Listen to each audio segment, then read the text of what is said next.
तो वह विवेकशील श्रावक करता है। तो इसलिए अपने यहाँ औषध आहार को ही औषध बनाया जाता है। ये बहुत महत्वपूर्ण बिंदु है ये। हाँ, बच्चों को दूध दो लेकिन थोड़ा सा पानी मिला करके दो।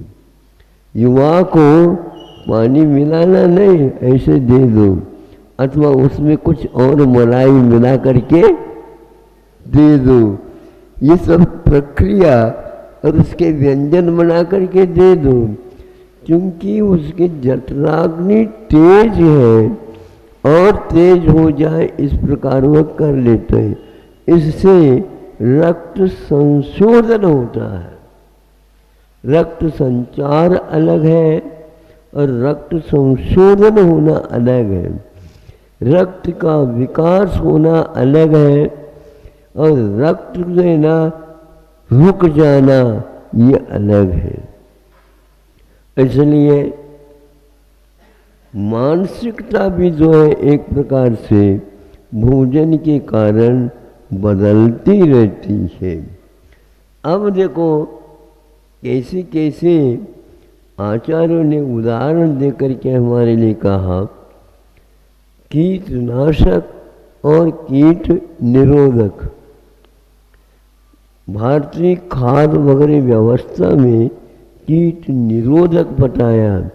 इन औषधों के छिड़काव से कीड़ों का मरना नहीं होता, उस प्रकार के वातावरण में कीटों का उत्पन्न होना ही नहीं होता, जिससे अहिंसा पल गई, हिंसा रुक गई और एक प्रकार से सुभिक्ष का वातावरण बन गया।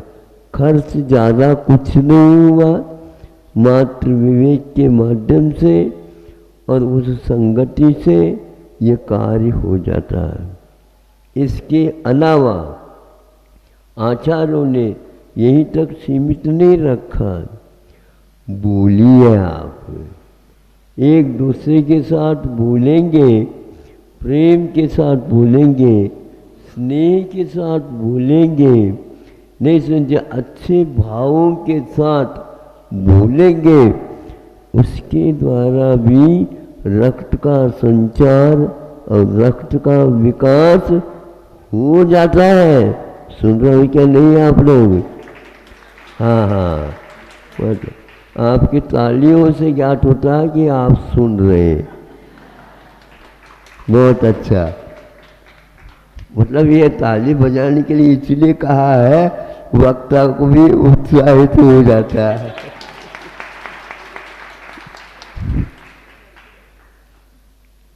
उसके मन में भी और विचार उत्पन्न हो जाते हैं।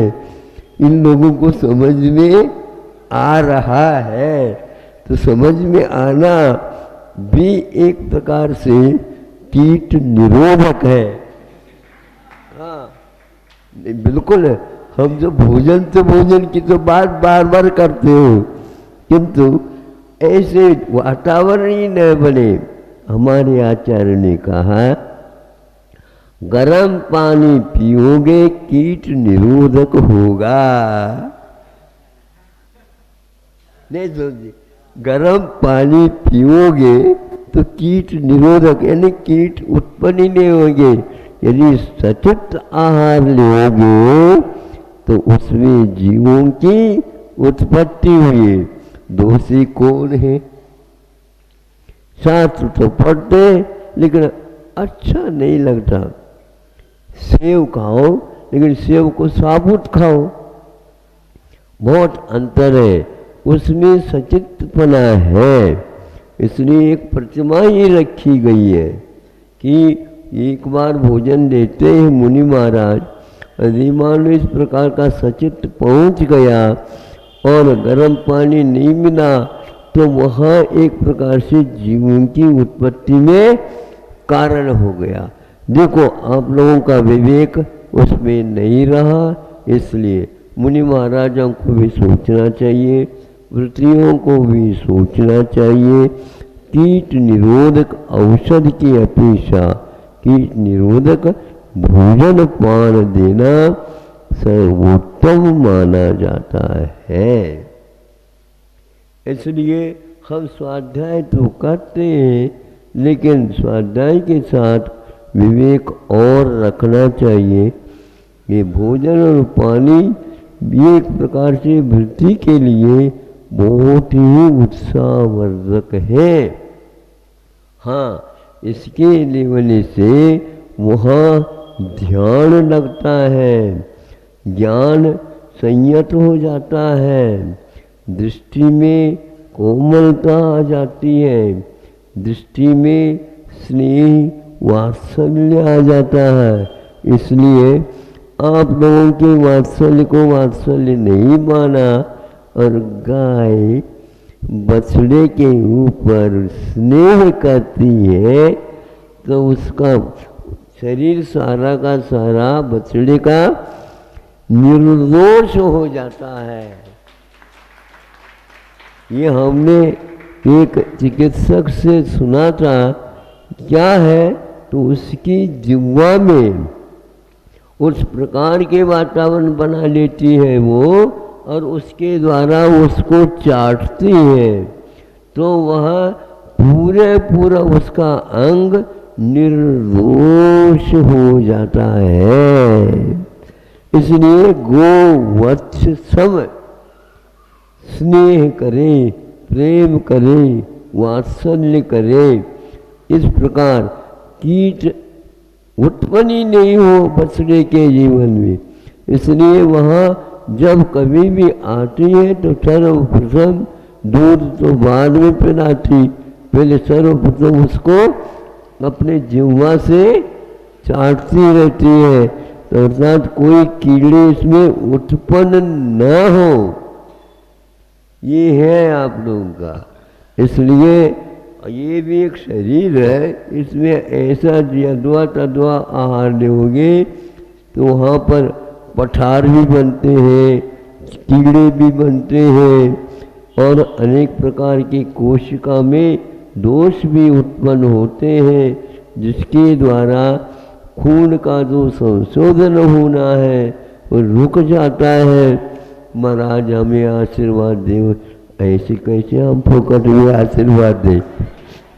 क्या बोलो, आप विवेक रखो, ठीक हो जाएंगे। और ज़्यादा सोचोगे, मन है इसलिए ज़्यादा सोचना नहीं चाहिए। ये मन जो है ना बहुत बड़ा पाप करता है। बैठे बैठे ऐसे आप पाप के बाद सोचोगे तो खून के ऊपर असर पड़ेगा, उसके संचार के ऊपर असर पड़ेगा, उसके बनने की प्रक्रिया के ऊपर असर पड़ेगा। महाराज मुझे खाया नहीं जाता है। अरे तुम तो अपने माथा खा रहे हैं और क्या खाना चाहते हो बताओ। इसलिए बच्चों को बहुत जो ये दिखा रहे हैं ना आजकल, मोबाइल है और वीडियो है, वीडियो है, क्या क्या दिखा रहे, उसके द्वारा उनके स्वास्थ्य के ऊपर बहुत बुरा प्रभाव पड़ रहा है। आप लोगों के एक सुनकर के भी बुरा प्रभाव पड़ सकता है, क्योंकि आप उसमय हो चुके हैं। उसके बिना चैन नहीं है। बोलो, चैन इससे थोड़ी मिलती, मोबाइल में चैन नहीं है क्या है? चैन का तो सुख है, आह्लाद है, प्रशस्तता है, प्रसन्नता है, अच्छे अच्छे चिंतन करना होता। मोबाइल वालों का चिंतन रुक जाता है। उस चिंतन रुकने का अर्थ यही है, खून भी रुक जाता है, बनने की प्रक्रिया समाप्त हो जाती है, भूख मंदी पड़ती है। भूख मंदी पड़ने का अर्थ क्या? भूख में जीव है क्या? हाँ बिल्कुल, भूख मर जाती है कहते। आप तो निंदे रहोगे लेकिन आपकी भूख मर जाएगी, तो फिर दाह संस्कार देना पड़ेगा। जब आपकी भूख ही मर गई फिर आप कैसे बचोगे? मुझे बताओ। है दवाइयों की तरह ठीक नहीं होता। भूख को मारो नहीं, समय पर भोजन करो और बुरे मन से, बुरे चिंतन के साथ मत नहीं, बिल्कुल आह्लादित होकर के इसको अच्छा संचालन करना। समय आपका हो गया है, तो ये तो आप लोगों को सर्वांगीण कीट निरोधक और कीट नाशक के ऊपर, दवाइयों की पद्धति के ऊपर, आहार के लेने की पद्धति के ऊपर, सम्यक दर्शनादि गुणों के ऊपर कैसा प्रभाव पड़ता है संक्षेप से रख दिया। अहिंसा परमो धर्म की। तो रोगी होता है, उसके रोग की पहचान स्वयं को नहीं, अनुभव अवश्य है, किंतु उसके रोग तक पहुंचने वाला व्यक्ति जो होता है वह वैद्य कहलाता है। जो वस्तुतः है उस व्यक्ति के विकार के विषय में जानकारी लेता है। जैसे दूरदर्शन या दूरबीन या दूर पैथी सुनने की अपेक्षा से होती है। टेलीफोन, टेलीपैथी, टेलीविज़न, टेली का अर्थ दूर होता है और दूर की बात को भी बिल्कुल पास जैसे देखता है। 1-2 किलोमीटर दूर भी हो, दूरदर्शन यंत्र से वह पास दिखता है। इसी को बोलते हैं, टेलीविज़न भी बोलते हैं। तो यह इस प्रकार रोग बहुत दूर है और गहराई में है और अनेक तत्वों से वह आवेष्टित भी है, मिला हुआ रहता है। तो उसमें पहुंच करके वह कार्य करता है, लेकिन एक स्वार्थ के साथ किया जाता है और एक निस्वार्थ आशा के साथ किया जाता है। एक को तो रोग को दूर करने का उद्देश्य करता दूर, किंतु वह पैसे के लोभ लालच के साथ होता है, तो उसकी चिकित्सा में कुछ देरी भी लगती है और उसमें खर्च भी होता है और इसकी चंचलता होने के कारण वह अच्छी चिकित्सा नहीं हो पाती। सब देशों में चिकित्सा पद्धति अपनी अपनी चलती है, किंतु डॉक्टरों के ऊपर आधारित रहता है, वैद्यों के ऊपर आधारित रहता है। तो आकस्मिक भिषक एक शब्द संस्कृत पाठ मिलता है। आकस्मिक भिषक का अर्थ होता है अकारण चिकित्सा करने वाला। अकारण का अर्थ यह वह बदले में कुछ इच्छा नहीं रखता, और बदले में इच्छा नहीं रखता है तो उस कुछ न कुछ तो चाहिए उसके लिए। वह सामने वाला व्यक्ति प्रभावित हो करके इसके योग्य दे देता, उसको भी वह विशेष लोभ राग के साथ नहीं स्वीकारता। ऐसे कई वैद्य लोग आज भी विद्यमान हैं और हमारे पास आ जाते हैं, तो उस समय पूछने से ज्ञात होता है कि ऐसे भी वैद्य हैं जो रुपया को, द्रव्य को छूते ही नहीं,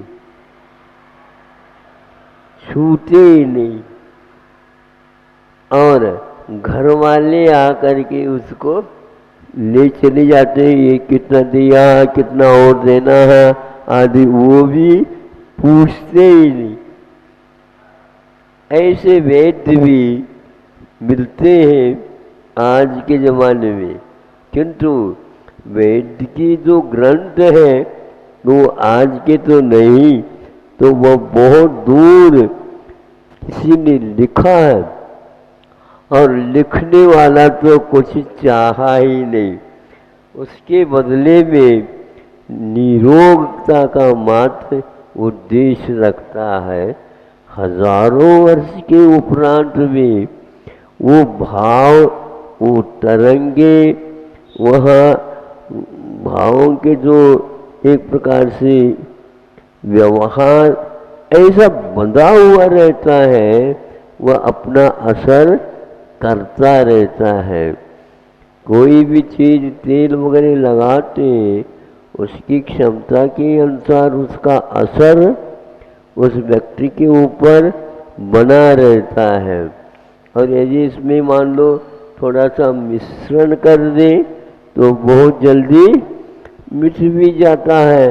तो इस प्रकार भावों के में मिश्रण होते रहते हैं, दवाइयों का मिश्रण होता रहता है, और द्रव्य जो कच्चा माल बोलना चाहिए उसका भी सम्मिश्रण अनुपात बराबर हो ये नहीं कह सकते। पुराने हो जाए दवाइयाँ, उसकी क्षमताएं कम हो जाती है। तो इन सब बातों को देख करके एक ऐसा अपने आप ही हम लोगों को ज्ञात होने लग जाता है कि यह एक बहुत बड़ा सिद्धांत इसके पीछे लागू है। तो ऐसे ही कि यह एक बार पूछा था कि ये ऐसा कौन सा गुण है जो कि गाय के बारे में आपने कहा था वह बछड़े तक था सीमित, किंतु अब मालिक मान लो कोई भी रोग से ग्रसित हो जाता है तो वह गाय को ज्ञात हो जाता है, और गाय को ज्ञात हो जाता है तो वह जंगल में चरने के लिए चला जाता है, उसी चीज का चरवण कर लेता है जिसके दूध के माध्यम से उस रोग की चिकित्सा।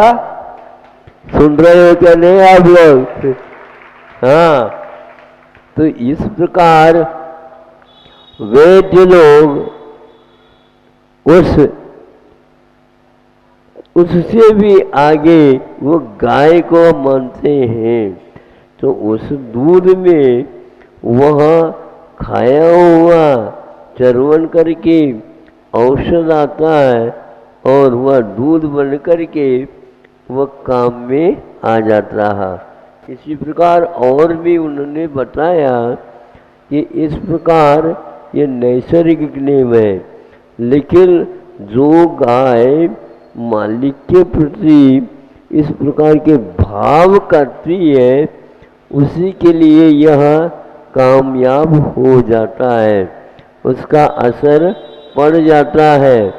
इसी प्रकार कि 9 महीने तक आप लोग 10 महीने तक गर्भ में शिशु को रखते हो, उनके लिए हाथ से पीछे कुछ दवाई दी नहीं जाती। दवाई तो उसको पहुँचती है क्या नहीं ये तो माँ समझती है, या सेवा करने वाले जानते हैं, या वैद्य लोग बता देते हैं कि ये चीज का सेवन करो ताकि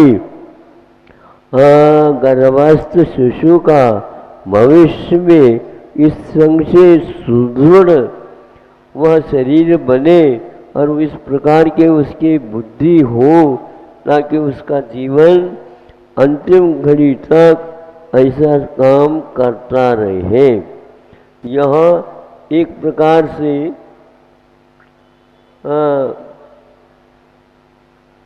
संतान कमी ना गया, गोमठ सार में आता है, संतान क्रम से यानी परंपरा से आया हुआ या खाया हुआ पदार्थ से उसका उस संतान के ऊपर प्रभाव पड़ता है और उसी प्रकार की संरचना हो जाती है उसके रक्त में और उसमें अन्य अवयवों में भी उसका संचार उस प्रकार से होता है। सबसे ज़्यादा जल्दी जल्दी उसका विकास हो जाता है। कोई बच्चे बहुत जल्दी विकसित हो जाते हैं, शरीर से भी, बुद्धि से भी, सभी अवयवों से भी, वह रूप लावण्य आदि भी, ये सारे बातें निरोगता ये उसके ऊपर आधारित रहता है। इसलिए आप लोग अपने भावों को जब इस प्रकार गर्भस्थ शिशु रहता है तब आप भाव रखेंगे, यात्रा आदि करा देते हैं और दान आदि दिलवा देते हैं आदि आदि। इन बातों से ऐसा ज्ञात होता है वस्तुतः आप लोग इन सब चीज़ों को गौण करते जा रहे हैं। ये गौण करने के नहीं बल्कि उस अवधि में आप लोगों को बहुत जागृत रहना चाहिए। हाँ, यह 24 यानी 72 गुणों में एक ये प्रसूति क्रिया के बारे में उन्होंने उल्लेख दिया है, तो अन्य कोई भी व्यक्ति उसके सहवास में न रहे किंतु स्वयं ही अपने ही वंश के, जाति के और आसपास में नाते रिश्ते रखने वाला व्यक्ति ही ये कार्य संपन्न करता है, जिससे किसी के ऊपर हम निमित्त या बदनाम आदि भी न कर सके और वह कार्य हो सके। फिर इसके उपरांत विधान आदि जैसे आगम में बताया उसके अनुसार करके उस कार्य को संपन्न किया जाता है। नामकरण भी किया जाता और भी जो है संस्कार किए जाते हैं, तो कालांतर में बहुत अच्छे कार्य करते हैं। किंतु आज विवाह तक सीमित हो गया है, बाद में कुछ होता पीता नहीं है। लेकिन जो व्यक्ति इसको समझते हैं वो आज भी इस प्रकार कार्य करते हैं, तो वह व्यवसाय तो करे, कार्य तो करे, चिकित्सा के काम करे, कुछ भी न ले और उसको छुए तक नहीं है।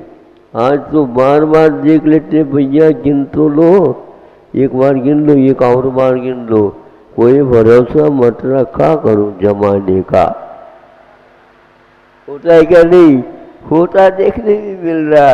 लेकिन वो कैसा संकल्प देखो, हम किसी से मांगना तो दूर, हम लेना ही नहीं चाहते, रखना हो तो रख लो। वो पहले से कह रखा वहाँ अपनी योग्य वो क्या जानेगा, लेकिन फिर भी वहाँ उदारता के साथ ऐसा किया जाता। इसलिए पहले राजवैद्य हुआ करते थे, बड़े बड़े सेठ साहूकार ऐसे कवियों को, शिल्पियों को, वैद्यों को, अनेक प्रकार के अच्छे कार्य करने वालों को, जौहरी को, हीरा के परख करने वालों को और धातु उपधातुओं को जानकार रखने वाले, घोड़े के जानकार रखने वाला, हाथियों के जानने वाला, ये सारे होते थे और वैसे ही वह रहते थे। किंतु राजा के द्वारा उन्हें बहुत व्यवस्था अच्छी दी जाती थी और अच्छे कार्यों में उनको भी पुरस्कार रख करके आगे सभा में विश्वास देते थे तब काम होता था।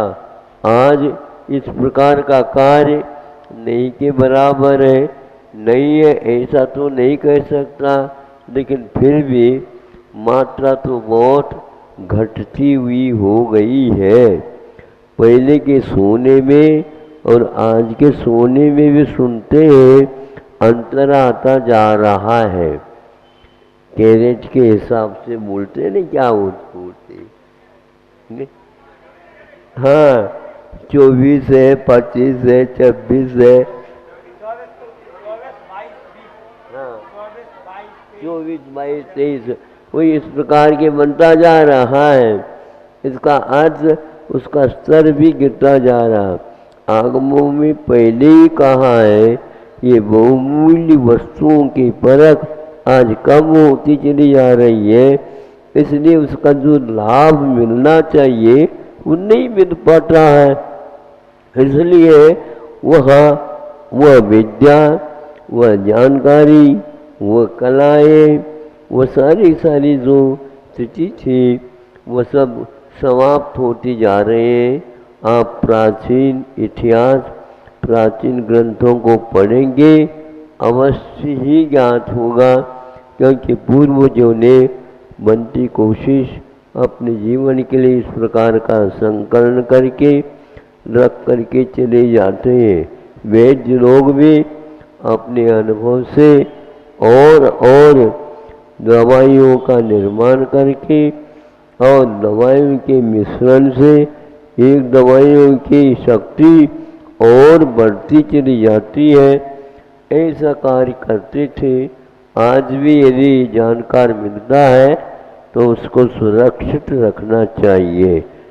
इस प्रकार उस गाय के द्वारा मालिक की चिकित्सा भी हो सकती है, घर में भी एक प्रकार से वहाँ अपना प्रभाव डाल सकती है, डालती है।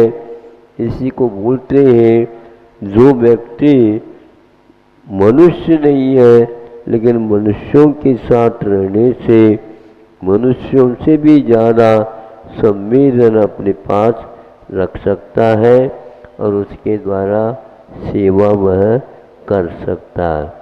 अहिंसा परमो धर्म की। आप लोगों ने सुना होगा, पढ़ा होगा कि जब राम को वनवास हुआ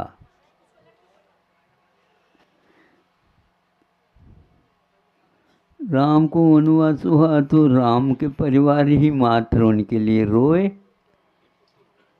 नहीं, किंतु उनसे भी ज़्यादा प्रजाजन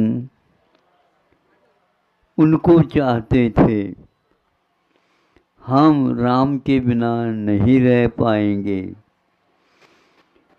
इस प्रकार की वेदना, इस प्रकार का संवेदन उन सब नर नारियों में देखते थे, तो देवलोक भी इसको समर्थन देते थे। हाँ, हम भी यही चाहते हैं,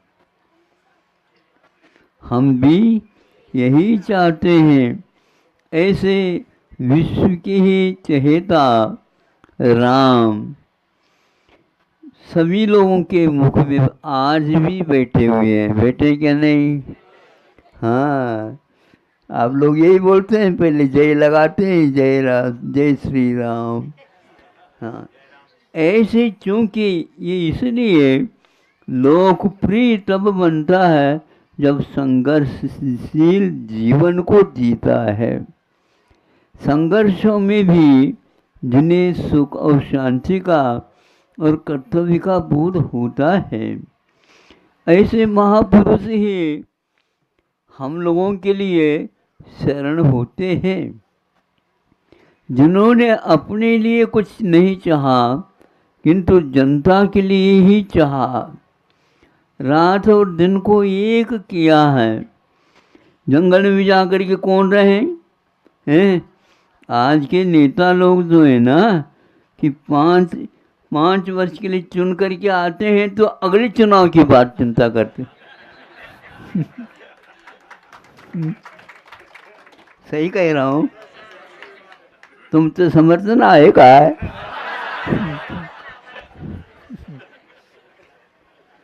अब आप भी देख लो, मतलब कुर्सी का इतना महत्व है, वो छोड़ना नहीं चाहता, और वो कुर्सी के ऊपर बैठना ही नहीं चाहते थे। कितना अंतर है। वो मतदान पूरे भी हो जाए तो भी हम नहीं, हम इसके काबिल नहीं है, हम इसके पास, हमारे पास इतनी योग्यता नहीं है, ऐसे कहते थे। नहीं, आपके बिना कोई योग्य है ही नहीं। मतलब सर्वसम्मति से आज मतदान नहीं होते हुए भी चोरी चारी करके डलवा लेते मत। क्या सही बात हो ही रही है? हाँ, उस समय वो लोग कितने भी हो, किंतु जो पिताजी ने किया है, कहा है कि नहीं, उनको भरत को बनाना। स्वयं भरत कह रहा है मैं बनूंगा ही नहीं। बड़ों की बात मान करके तो बनना ही पड़ेगा। रोता हुआ वह कहता है कि मैं सिंहासन पर तो नहीं बैठूंगा, हमारे लिए पादुका दे दो। तो यह भाव, यह वृत्ति उन महापुरुषों में होती थी। इसलिए राम के बराबर भरत को भी लोग चाहने लगे, किंतु मात्र उसकी माँ नहीं चाहती थी। किंतु बाद में देख करके उसके मन में भी यह भाव उभर आया, हमारी यह गलती है, इसलिए मेरा लड़का भी वो चाहता है, मैं यहाँ नहीं बैठूंगा। तो इस प्रकार आप लोगों को जब विशेष महापुरुष का योग मिलता है तो सुख और शांति चारों तरफ फैली हुई रहती है। मांगने की कोई आवश्यकता नहीं, देवलोग भी ऊपर से बरसने लग जाते हैं। आज के लोग कोई देव आता ही नहीं हमारी ओर।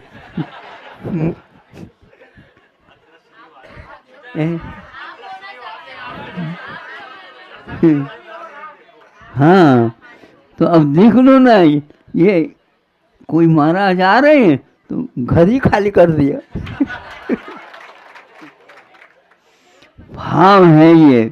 उस जंगल में रह करके भी वे राम, सीता, लक्ष्मण, हनुमान आदि आदि सारे के सारे, और वहाँ पर जंगल में जो चीता भी है, सिंह भी है, बाघ भी है, वो भी है, ये भी है, और वो भी साथ हो गए, सब भूल गए, मारना काटना वगैरह सब भूल गए और बिल्कुल आकर के बैठने लगे। ये सब प्रताप एक सज्जनता का, सत्पुरुषों का एक जीवन का ही प्रभाव है। आप लोग गाँवों में रह रहे हो और गाँवों में देखा हमने चारों ओर, यहाँ तो हल्दी मांगलिक माना जाता है, और मांगलिक मांगा जाता है तो उसकी खेती हो रही है। सब सर्वत्र जो है मांग पूर्ण करने के लिए यहाँ से हल्दी निर्यात होता है, मांगलिक वस्तुओं का है। मांगलिक है ना, उसासी खेती है भी मांगलिक है। हाँ हाँ, बिल्कुल। इससे ये स्पष्ट है, गांव में रहते हैं और वहाँ जीवन व्यतीत करते हैं, बहुत शांति पूर्वक रहते हैं, कष्ट सहिष्णुता रखते हैं, ज़्यादा मांग नहीं करते हैं, और यदि मिलता है उसको भी दूसरे को दे करके थोड़े प्रसाद के रूप में लेते हैं। ऐसे सदगृहस्थ, ऐसी जनता हमेशा हमेशा सबका भला हो, ऐसा चिंतन करती रहती है। ऐसी जनता के लिए देवलोग भी तरसते हैं और कल्याण के लिए समय समय पर सब कुछ है वो वर्षा धूप आदि आदि दे करके हवा आदि करके सुभिक्ष बनाए रखते हैं। इसलिए अपने को हमेशा हमेशा दैवी भाव ही अपने मन में रखना चाहिए और आपस में मिलजुल करके रहना चाहिए। कितने दिन रहना है पता तो है ही नहीं, इसलिए जितने दिन रहना है हम वात्सल्य के साथ प्रेम के साथ गैया जैसे बछड़े की प्रति व्यवहार करती है ऐसे ही आप लोगों को हमेशा हमेशा रहना चाहिए। अहिंसा परमो धर्म की